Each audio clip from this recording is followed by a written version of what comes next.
اعوذ باللہ من الشیطان الرجیم بسم اللہ الرحمن الرحیم محمد رسول اللہ والذین معہ اشداء علی الکفار رحماء بینہم صدق اللہ العظیم و صدق رسولہ النبی الکریم۔ قابل افسوس بات یہ ہے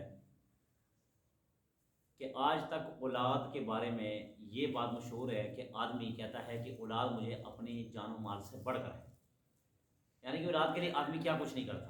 اگر باپ کو پتہ چل جائے کہ میری بیٹے کی یہ خواہش ہے تو باپ آخری حد تک جاتا ہے اپنے بیٹے کی خواہش پوری کرنے کے لیے۔ آپ کو پتہ ہے کہ آپ کے اس 2021 کے موجودہ دور میں میڈیا پہ رپورٹ ہے، خبر ہے کہ ایک ماں اپنے بچوں کو لے کر بازار میں چلی گئی اور کہتی کہ بیٹا ₹1,00,000 کا اور بیٹی 50,000 کی۔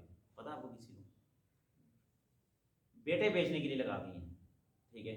کیوں؟ جب اس سے پوچھا گیا انٹرویو لی کہ اولاد بیچنے کے لیے آگے آپ، اس نے کہا گھر کی مجبوری ہے، کھانا نہیں ہے، پینا نہیں ہے، چلو کسی کو بیچوں گی، کسی کے گھر کھائیں گے پیئیں گے تو صحیح نا۔ مگر کبھی آج تک آپ نے سنا کہ یار بندہ اپنی اولاد، ہم نے یہ سنا کہ بکریاں بیچنے گئے ہیں بازاروں میں، گھوڑے بیچنے گئے ہیں، ٹھیک ہے، جانور بیچنے گئے، مگر کبھی انسانوں کے بارے میں آپ نے نہیں سنا ہوگا کہ کوئی آدمی اپنے بچوں کو لے کر، یا بلکہ بچوں کو چھوڑو، ایک انسان دوسرے انسان کو منڈی میں بیچنے گیا ہو۔ آج کے دور میں سنا آپ نے؟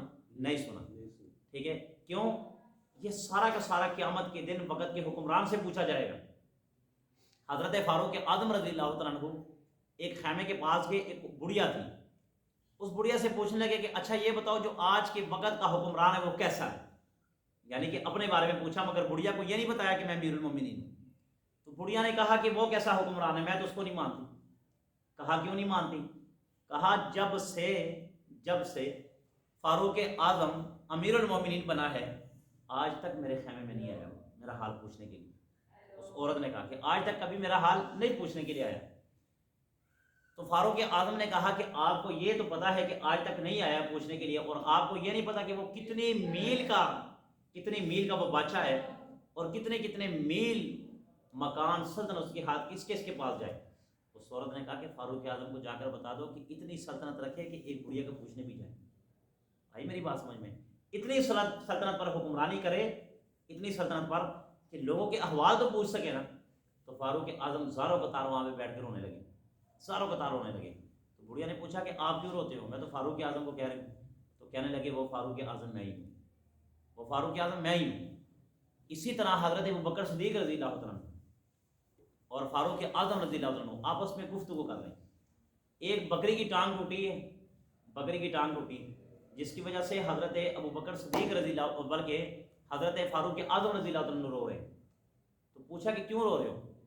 کہا کہ جس پل سے یہ بکری گزری وہ پل ٹوٹا اور پل میں اس کی ٹانگ ٹوٹ گئی۔ تو کہا آپ کیوں روتے ہو؟ کہا وہ پل میں نے بنایا تھا، یہ نہ ہو کہ قیامت کے دن اللہ مجھ سے پوچھ لے یا یہ بکری سوال کرے کہ اے اللہ فاروق اعظم نے پل ایسا بنایا تھا جس کی وجہ سے میری ٹانگ ٹوٹ گئی۔ یعنی کہ اس وقت کے حکمرانوں کو جانوروں کا بھی احساس تھا، جانوروں کا۔ اور آج کے حکمران، اب دیکھیں موجودہ دور، غریب کی زندگی اس وقت اجیرن بن چکی ہے، اور ایسے اجیرن بن چکی، یقین مانو اگر یہ موت اتنی سستی ہوتی جتنا کہ اس دور میں نمک بھی مہنگا ہے، ٹھیک ہے، نمک مہنگا ہے، بلکہ ماچس بھی مہنگی ہو چکی ہے، اگر اس سے بھی زیادہ سستی ہوتی تو یقین مانو امیر غریب اس کو ضرور خرید لیتے۔ مگر موت بھی سستی نہیں ہے نا، موت کو بھی آنے کے لیے زہر چاہیے، اور زہر کتنے کا؟ زہر بھی میرے خیال سے 250-300-500 روپے کا آئے گا۔ تو غریب کو کھانے کے لیے 10 روپے کی روٹی نہیں ملتی، زہر کہاں سے لائے؟ آ رہی میری بات سمجھ میں؟ یقین مانو یہ وہ وقت آ چکا ہے۔